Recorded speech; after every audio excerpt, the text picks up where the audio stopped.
If I was going to describe the Addams Family, I'd kind of start by saying imagine everything that's ordinary, your average ordinary person, and invert that. All the problems and the difficult things become something that they celebrate. And there's a kind of macabre twist to them as a family. They don't sunbathe, they moonbathe, and probably they moonbathe and get paler and paler as they sit under the moon rather than getting a nice tan. There's a picture here actually where they're looking at a series of portraits around the wall, and the joke in that one is that one of them looks incredible. They all look very strange apart from one who looks very normal, and they say this is Uncle Xander. Grandfather always called him the black sheep. The black sheep of the family is, of course, the straightest guy you could possibly imagine, as opposed to the wonderful freaks that are side by side to him. They're a really close family, and what brings them together is their love of dark things, of the macabre.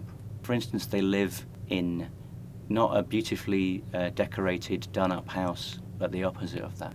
They live in a house with broken shutters and broken mirrors.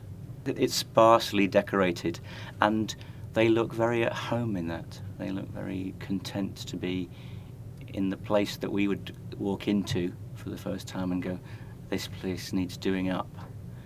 And that's just how the Addams family like it.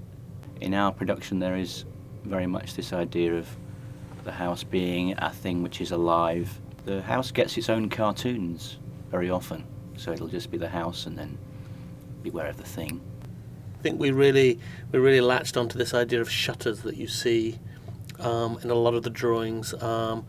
You know, the Addams family house is obviously shuttered down. You know, imagine Morticia lit in shutter light rather than a theatrical spotlight. I think the ingredients are like shutters, endless doors, many staircases, and then this Addams family tree, and the sky and the moon. I would say they're the main ingredients of the palette that we're playing with to somehow capture the darkness of the Addams family, but it's also a musical, so it needs to be beautiful and it needs to have transformation, and it needs to take you away from your own troubles, for the night.